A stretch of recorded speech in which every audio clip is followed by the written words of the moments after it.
हरे कृष्णा, जय श्री हरि। भक्तों, स्वागत है आपका जेठ मास की पुण्य कथा में। आज आप सभी सुनेंगे महाभागवत पुराण से संबंधित अत्यंत भावमयी अध्याय 21 की कथा। इस अध्याय में आप जानेंगे कैसे भगवान श्री कृष्ण का वियोग पांडवों को व्यथित कर गया, कैसे धर्मराज युधिष्ठिर ने परीक्षित को राज्य सौंपकर वैराग्य अपनाया, कैसे अर्जुन श्री कृष्ण के बिना आसक्त हो गए और अंत में पांडवों ने कैसे मोह त्याग कर हिमालय की ओर प्रस्थान किया, स्वर्गरोहण की ओर। यह कथा केवल इतिहास नहीं बल्कि धर्म, त्याग और ईश्वर भक्ति का मूल्य संदेश है। आइए हृदय से सुने और श्री कृष्ण प्रेम और पांडव की भक्ति में डूब जाए। भक्तों, आगे सूत जी कहते हैं, भगवान श्री कृष्ण के प्यारे सखा अर्जुन एक तो पहले ही श्री कृष्ण के विरह से क्रीस हो रहे थे। उस पर राजा युधिष्ठिर ने उनकी विषादग्रस्त मुद्रा देखकर उसके विषय में कई प्रकार की आशंकाएं करते हुए प्रश्नों की झड़ी लगा दी। शोक से अर्जुन का मुख और हृदय कमल सूख गया था, चेहरा फीका पड़ गया था। वे उन्हीं भगवान श्री कृष्ण के ध्यान में डूब रहे थे कि बड़े भाइयों के प्रश्न का कुछ भी उत्तर ना दे सके। श्री कृष्ण की आंखों से ओझल हो जाने के कारण वे बढ़ी हुई प्रेम जनित उत्कंठा के परावश हो रहे थे। रथ हाँकने, टहलने आदि के समय भगवान ने उनके साथ जो मित्रता, अभिनय, हृदयता और प्रेम से भरे हुए व्यवहार किए थे, उनकी याद पर याद आ रही थी। बड़े कष्ट से उन्होंने अपने शोक का वेग रोका, हाथ से नेत्र के आंसू पोंछे और फिर रूधे हुए गले से अपने बड़े भाई महाराज युधिष्ठिर से कहा। अर्जुन बोले, महाराज, मेरे ममेरे भाई अथवा अत्यंत घनिष्ठ मित्र रूप धारण कर श्री कृष्ण ने मुझे ठग लिया। मेरे जिस परबल पराक्रम से बड़े बड़े देवता भी आश्चर्य में डूब जाते थे, उसे श्री कृष्ण ने मुझसे छीन लिया। जैसे यह शरीर प्राण से रहित होने पर मृतक कहलाता है, वैसे ही उनके क्षण भर के वियोग से यह संसार अप्रिय दिखने लगता है। उनके आश्रय से द्रौपदी स्वयंवर में राजा द्रुपद के घर आए हुए कामोन्त राजाओं का तेज मैंने हरण कर लिया। धनुष पर बाण चढ़ाकर मत्स्य वेध किया और इस प्रकार द्रौपदी को प्राप्त किया था। उनकी सन्निधि मात्र से मैंने समस्त देवताओं के साथ इंद्र को अपने बल से जीतकर अग्निदेव को उनकी तृप्ति के लिए खांडव वन का दान कर दिया और मैं दानव की निर्माण की हुई अलौकिक कला कौशल से युक्त मायामयी सभा प्राप्त की और आपके यज्ञ में सब ओर से आकर राजाओं ने अनेकों प्रकार की भेंट समर्पित की। 10,000 हाथियों की शक्ति और बल से संपन्न आपके इन छोटे भाई भीमसेन ने उन्हीं की शक्ति से राजाओं के सिर पर पैर रखने वाले अभिमानी जरासंध का वध किया था। तदंतर उन्हीं भगवान ने उन बहुत से राजाओं को मुक्त किया जिनको जरासंध के महाभैरव यज्ञ में बलि चढ़ने के लिए बंदी बना रखा था। उन सब राजाओं ने आपके यज्ञ में अनेकों प्रकार के उपहार दिए थे। महारानी द्रौपदी राजसूय यज्ञ के महान अभिषेक के पवित्र हुए अपने उन सुंदर केशों को, जिन्हें दुष्टों ने भारी सभा में छूने का साहस किया था, बिखर कर तथा आंखों में आंसू भरकर जब श्री कृष्ण के चरणों में गिर पड़ी, तब उन्होंने उसके सामने उसके और घोर अपमान का बदला लेने की प्रतिज्ञा करके उन ध्रुतों की स्त्रियों की ऐसी दशा कर दी कि वे विधवा हो गई और उन्हें अपने केस अपने हाथों खोल देने पड़े। वनवास के समय हमारे बेरी दुर्योधन के षड्यंत्र से 10,000 शिष्यों को साथ बैठाकर भोजन करने वाले महर्षि दुर्वासा ने हमें दुस्तर संकट में डाल दिया था। उस समय उन्होंने द्रौपदी के पात्र में बची हुई साग की एक पत्ती का ही भोग लगाकर हमारी रक्षा की। उनके ऐसा करते ही नदी में स्नान करती हुई मुनि मंडलों को ऐसा प्रतीत हुआ मानो उनकी तो बात ही क्या, सारी त्रिलोकी ही तृप्त हो गई है। उनके प्रताप से मैंने युद्ध में पार्वती सहित भगवान शंकर को आश्चर्य में डाल दिया था तथा उन्होंने मुझको अपना पशुपत नामक अस्त्र दिया। साथ ही दूसरे लोकपालों ने भी प्रसन्न होकर अपने अपने अस्त्र मुझे दिए। और तो क्या, उनकी कृपा से मैं इसी शरीर से स्वर्ग में गया और देवराज इंद्र की सभा में उनके बराबर आधे आसन पर बैठने का सम्मान मैंने प्राप्त किया। उनके आग्रह से जब मैं स्वर्ग में ही कुछ दिनों तक रह गया, तब इंद्र के साथ समस्त देवताओं ने मेरी इन्हीं गांडीव धारण करने वाली भुजाओं का निवात कवच आदि दैत्यों को मारने के लिए आश्रय लिया। महाराज, यह सब जिनकी महती कृपा का फल था, उन्हीं पुरुषोत्तम भगवान श्री कृष्ण ने मुझे आज ठग लिया।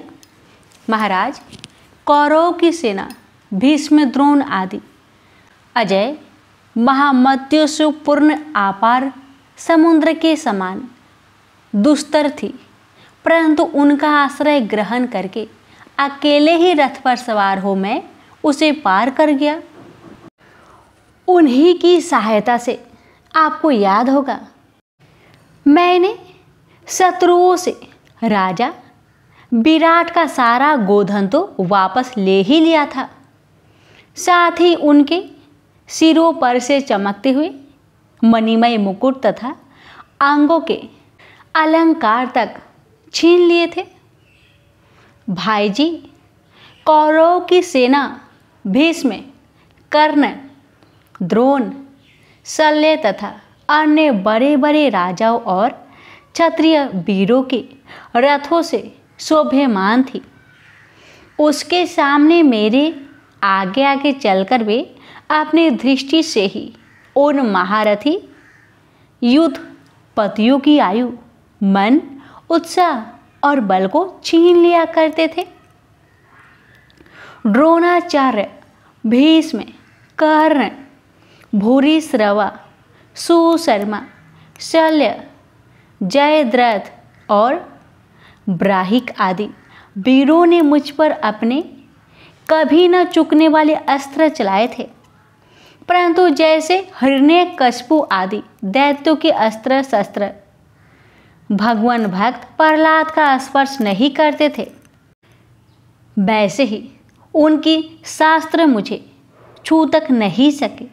यह श्री कृष्ण के भुज दंडों की छत्र छाया में रहने का ही प्रभाव था।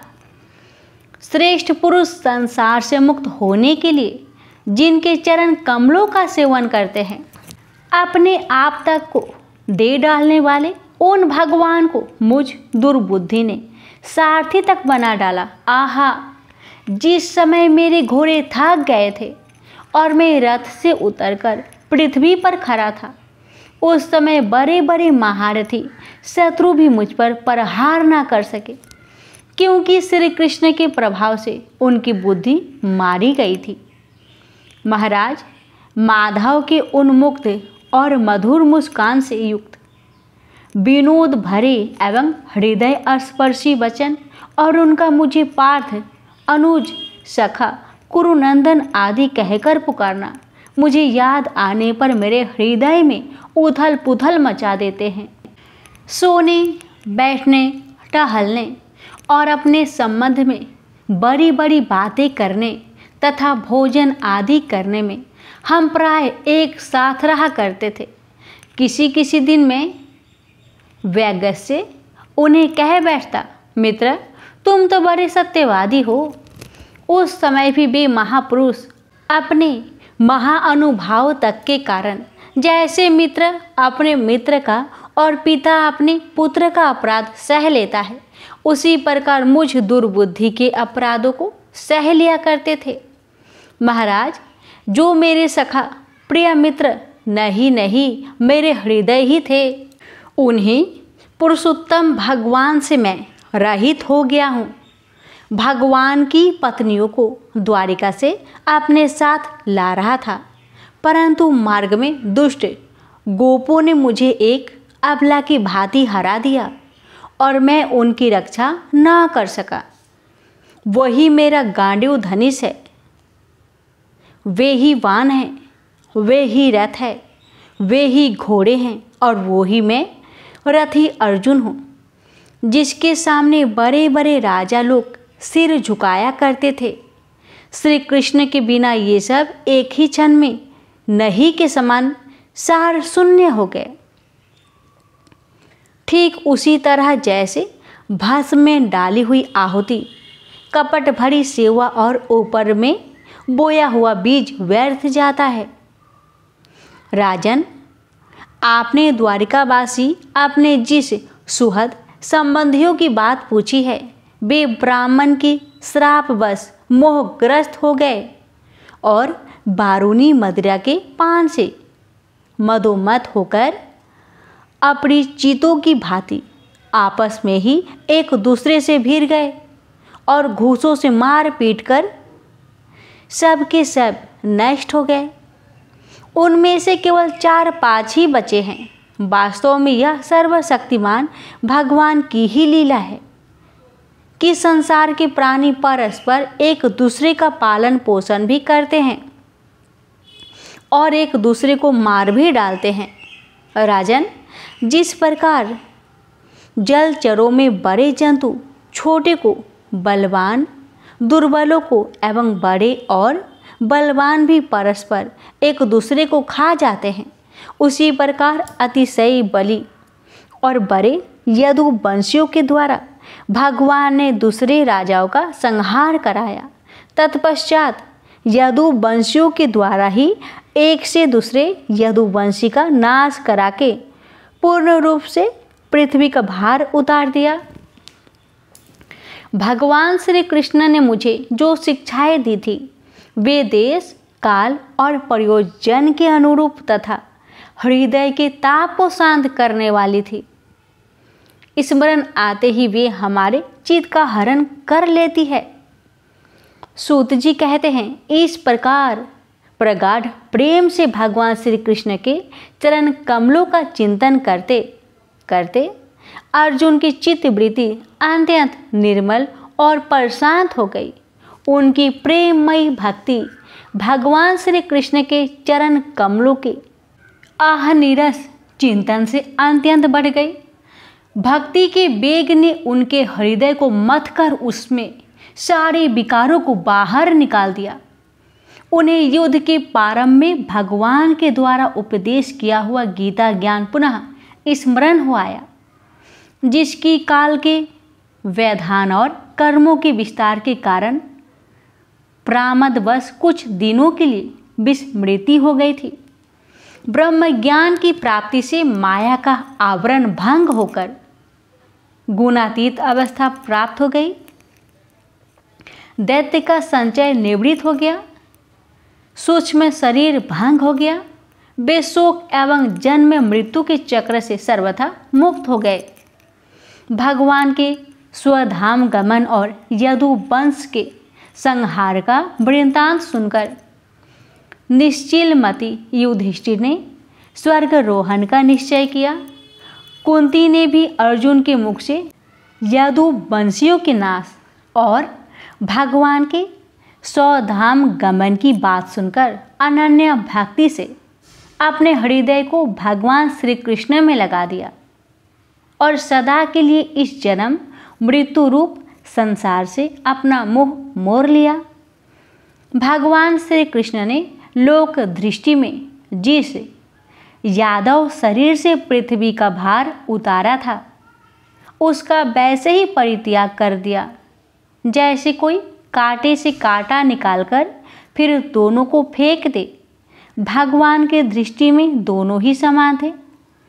जैसे वे नट के समान मत्स्य आदि रूप धारण करते हैं फिर उनका त्याग कर देते हैं, वैसे ही उन्होंने जिस यादव शरीर से पृथ्वी का भार दूर किया था उसे त्याग भी दिया।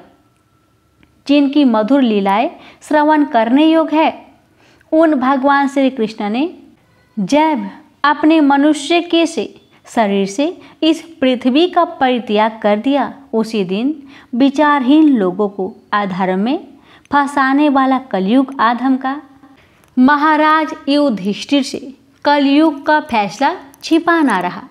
उन्होंने देखा देश में, नगर में, घरों में और प्राणियों में लोभ, असत्य, छल, हिंसा आदि अधर्मों की बढ़ती हो गई।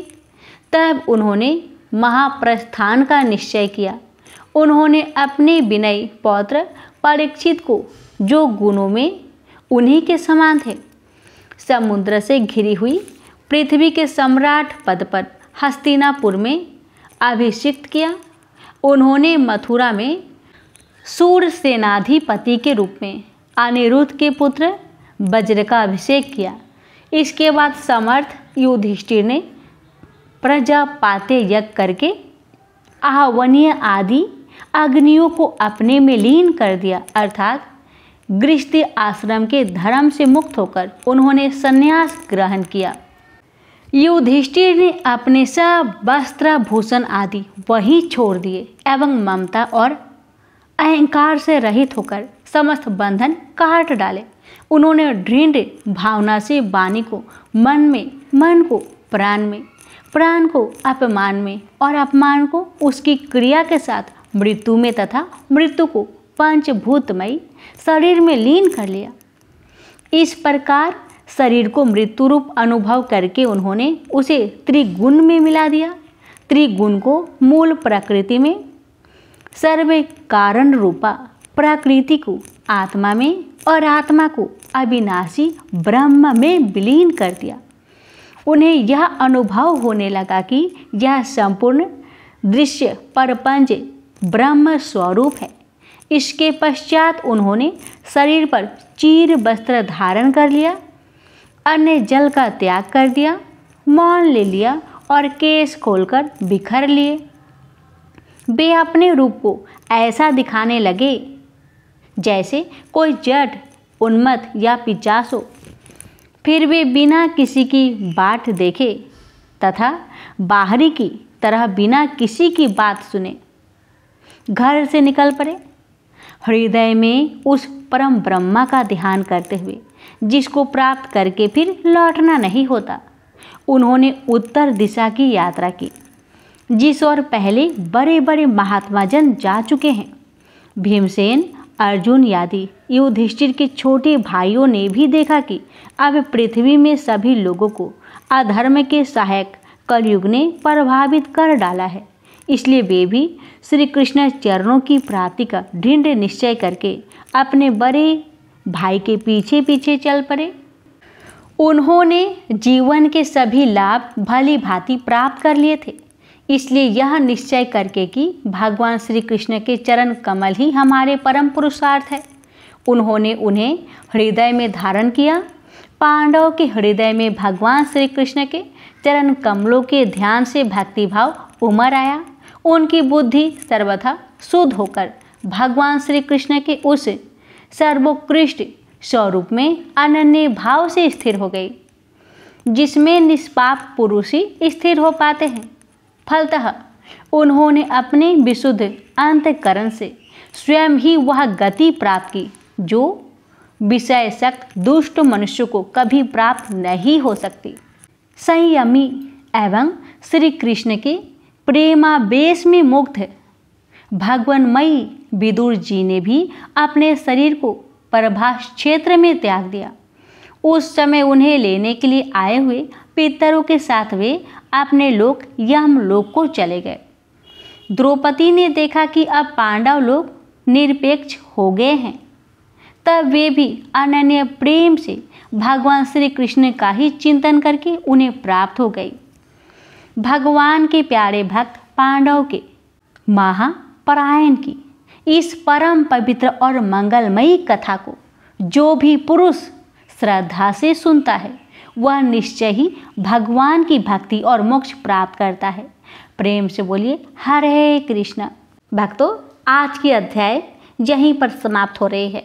इसकी आगे की कथा कल के वीडियो में अवश्य सुनिएगा। प्रेम से बोलिए हरे कृष्ण।